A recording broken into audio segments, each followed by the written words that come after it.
My involvement in public relations was certainly not intentional. I'm a former reporter. When I was pursuing journalism and broadcasting, I had the opportunity to intern in a couple cool places, the Metro Times, WJR Radio, and WDIV. And I was intimidated when I went through the interview process at WDIV. There was a gentleman there by the name of Terry Opria, and this was in the late 80s. He saw a lot in me and really made a point to want to work with me, and I'm glad. Come full circle, and I had the opportunity to work with Terry again. He's our co-founder of Mort Kern Communications. My hat's off to Mary Hennigy from General Motors at the time, who saw something in me and considered that I should pursue public relations. I didn't know much about it. What I did know I didn't like. People pitching me stories we didn't write about, or PR people being on a phone adding no value for an interview.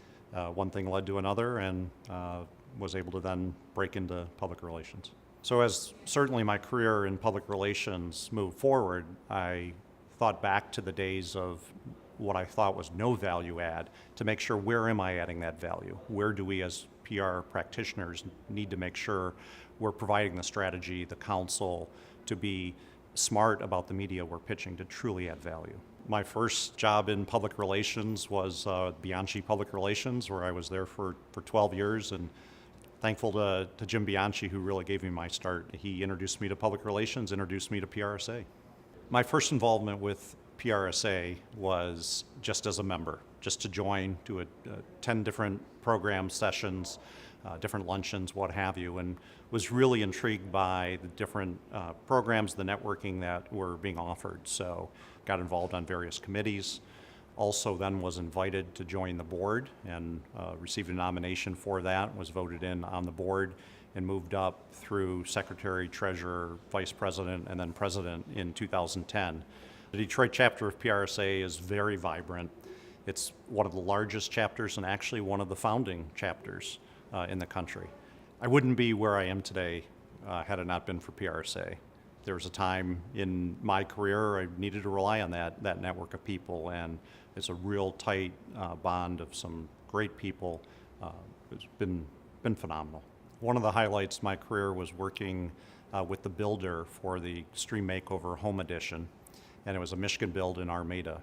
And to see it go from an old farmhouse torn down to this gorgeous home, and to see the family and the excitement to see their new home. From what I was working on and working with my team was on the public relations side for the builder. So that particular week, which was roughly about 5 or 6 days, I put in 110 hours. And working with a colleague, it was quite smelly working out in the field, but it was well worth it. A key component in public relations is crisis communications, and at MCCI, that's been one of my specialties, is focus on crisis communications. It's included the past 10 years having gone traveling throughout the country to really look at crisis prevention and crisis communication.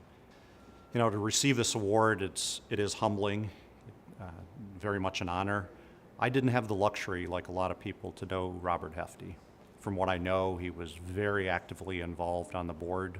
So he certainly gave a lot, dedicated himself to the chapter, as I've strived to do over the years. So I'm definitely honored to receive this award.